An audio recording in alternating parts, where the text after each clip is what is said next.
Of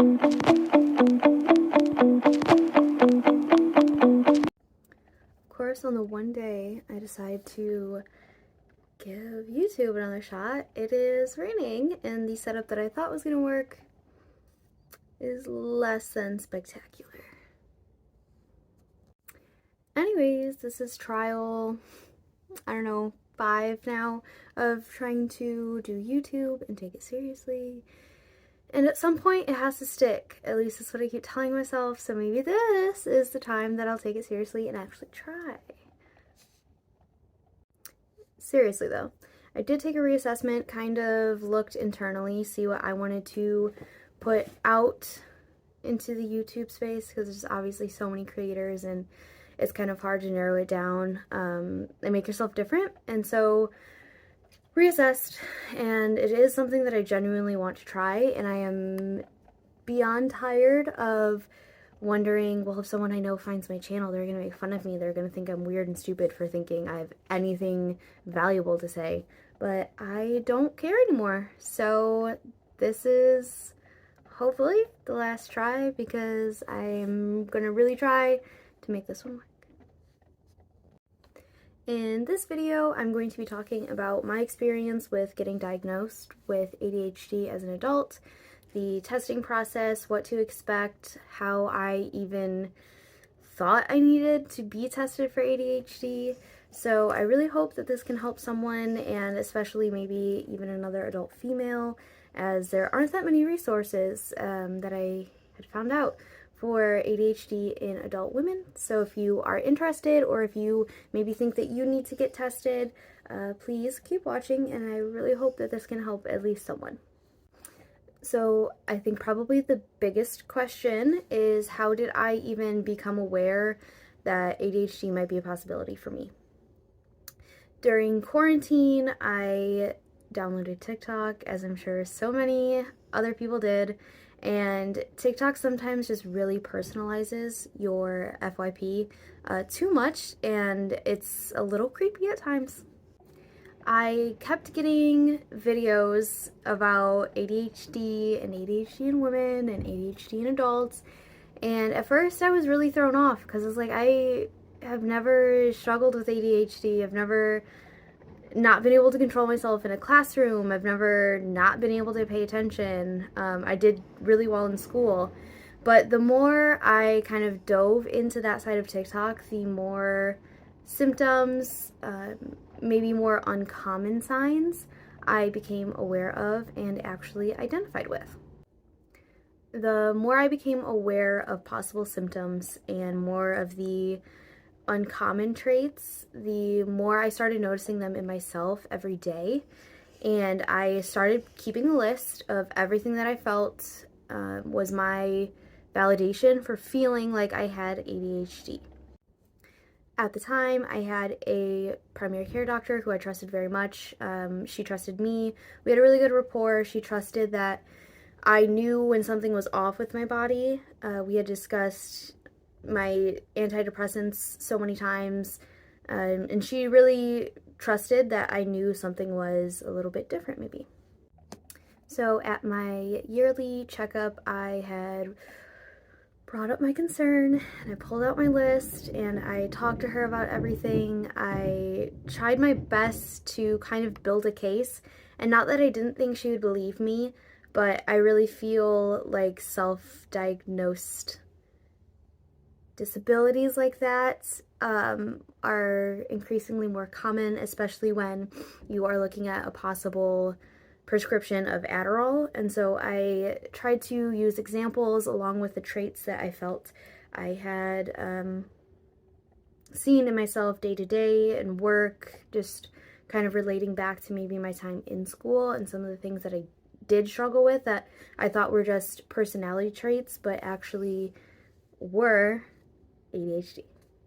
So it was at that appointment actually that I had initially brought up the possibility of ADHD and some of the things that I was noticing, that my doctor felt very comfortable giving me a trial of Adderall. And so I started with, I believe, 10 milligrams of extended release, and I tried that for, I believe, a couple days. I think it was just under 7.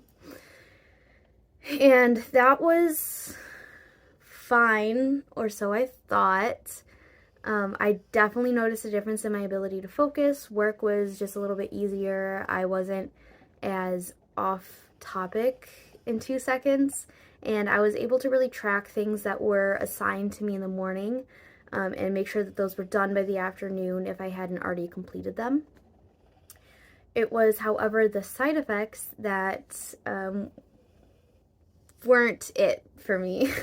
The 7-ish days that I had the 10 milligrams went what I thought was fine enough, and so I had checked in with my doctor over the phone, and she said, well, why don't we try 20 milligrams of the same one and see if that works any better for what you're describing.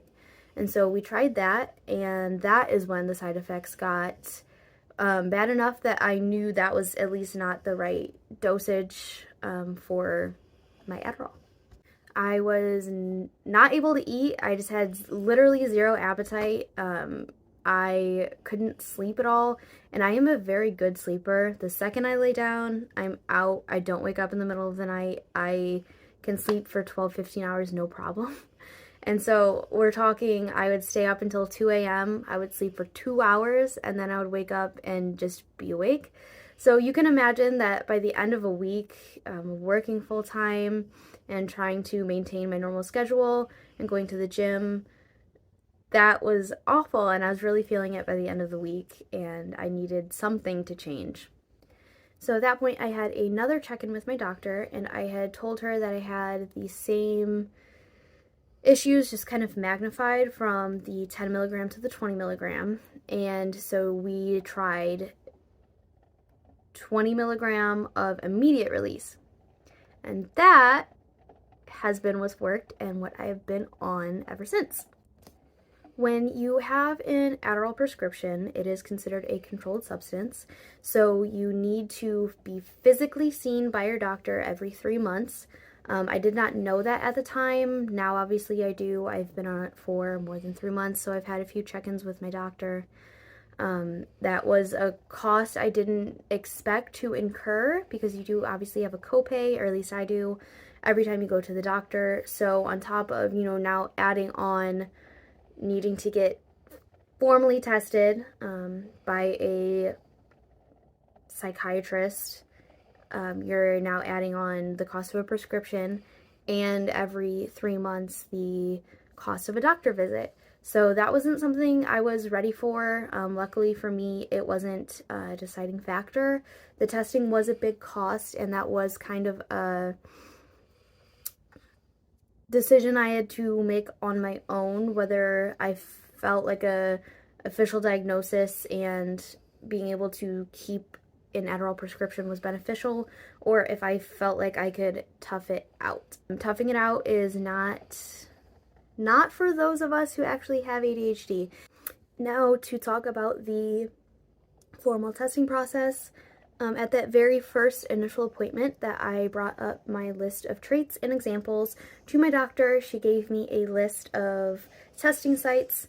Only one of them was in my town. The other three were in Chicago, which is about 40 minutes to an hour away from me.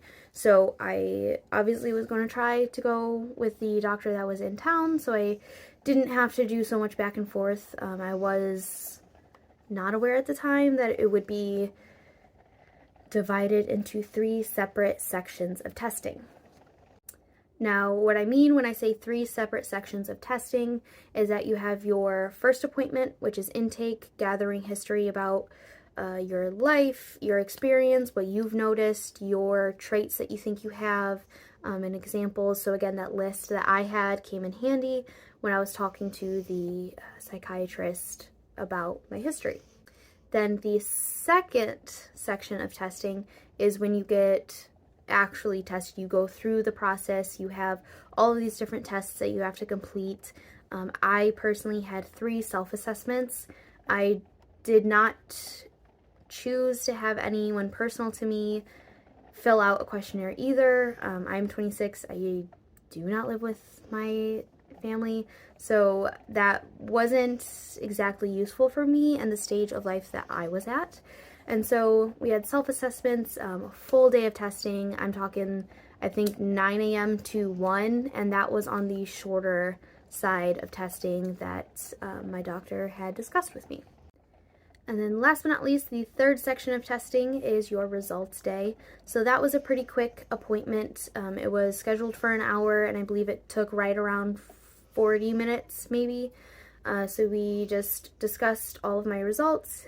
He types up a formal report.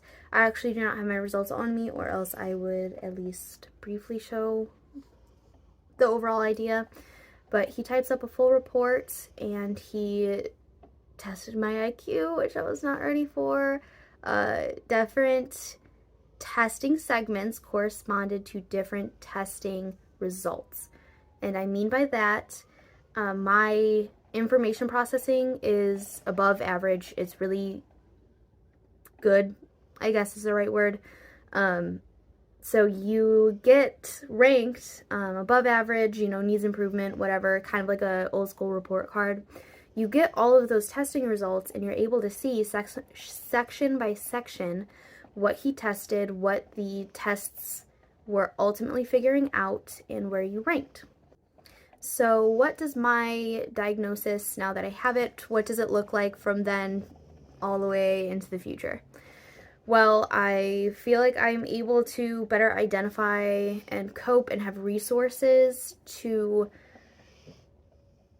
learn how to work with my ADHD, and some things that are just the norm or what work for most people without ADHD just don't work for me, and that's okay.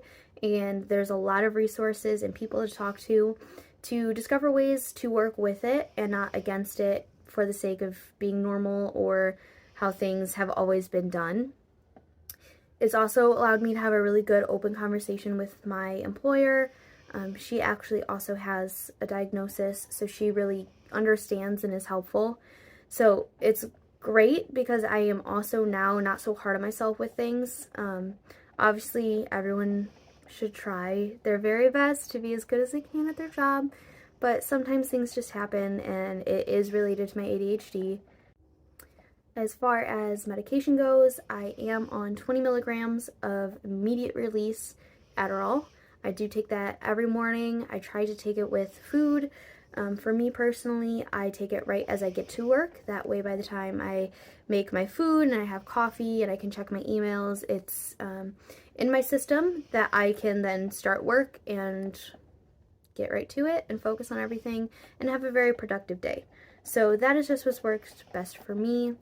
I'm very grateful for having downloaded TikTok and have received a diagnosis and talked to my doctor. I'm very grateful that I had people around me that were trusting and believed me and didn't try to diminish what I felt I needed help with. So all in all, that was my experience with recognizing that I had maybe traits of ADHD, talking to my doctor, getting tested, getting my diagnosis, and my kind of experience with medication, the trial, and what I have now. So if there are any other questions, if there are any areas I didn't talk about long enough, or I glossed over, or I talked too fast, because that's just how my brain works, please let me know, comment. I am more than happy to help anyone try to navigate this whole situation. I'm sure when I watch this back, I'm just going to cringe at myself, and then I'm going to be mad that the lighting isn't how I thought it was going to be.